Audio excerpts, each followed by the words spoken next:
আমার কাছে কিংবা আপনার কাছে, সবার কাছে আমার মনে হবে যে আপনারা যারা মোটামুটি ৭, ৮, ৯ বছর যাবৎ খেলা দেখেন কিংবা ১০ বছর যাবৎ খেলা দেখেন, আপনার জন্য সবচাইতে বেস্ট ক্যাপ্টেন হলো মাশরাফি বিন মুর্তজা। আপনি এটা স্বীকার করতেও পারেন, নাও করতে পারেন। হয়তো এই আন্দোলনের কারণে আপনি স্বীকার করবেন না, হয়তো হতে পারে আপনি স্বীকার না করতে পারেন, কিন্তু আমি আমার ব্যক্তিগতভাবে বলি, আমি যখন ওই টাইমে বাংলাদেশের কোনো খেলা দেখতাম, ইভেন টি-20 কিংবা ওয়ানডে ক্রিকেট, আমি সত্যি মুগ্ধ হয়ে বারবার আমি তাকিয়ে থাকতাম।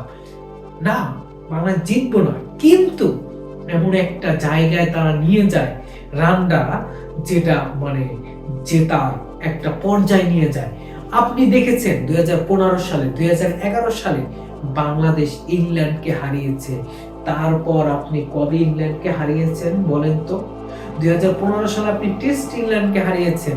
2015 সালের বিশ্বকাপে আপনি ইংল্যান্ডকে হারিয়েছেন।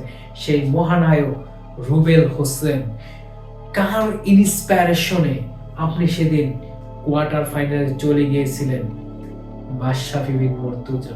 হয়তো নামটা আপনার মনে নাই, হয়তো ভুলে গিয়েছেন মাশরাফি নামের কেউ ছিল কিনা, কিন্তু আবার আপনাকে আমি মনে করিয়ে দিতে চাই যে না, তিনি বাংলাদেশের ক্রিকেটে হয়তো অত বেশি পারফরমেন্স করতে পারেন নাই, কিন্তু তার কন্ট্রিবিউশন কম না।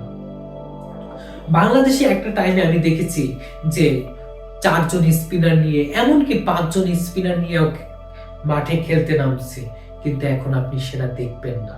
কেন দেখেন না বলেন তো? ওই পার্টিকুলার টাইমে মাশরাফি বিন মুর্তজা তিনি প্রথমে 2টা পেচার নিল, তারপর 3টা। এখন কিন্তু আপনারা দেখেন নাহিদ রানা, মুস্তাফিজুর রহমান। মুস্তাফিজকে কে আবিষ্কার করেছে? হয়তো আপনি তখনকার মাশরাফি বিন মুর্তজা, আপনি তাসকিনের কথা বলবেন, তাসকিনকে কে আবিষ্কার করেছে? তখনকার মাশরাফি বিন মুর্তজা। আপনি এইরকম খেলোয়াড় এখন কেন তৈরি করতে পারছেন না? তারা ক্যাপ্টেন থাকে, তাদের দলের জন্য একটা বড় কন্ট্রিবিউট থাকতে হয়, কিন্তু সেই কন্ট্রিবিউট আর নাই।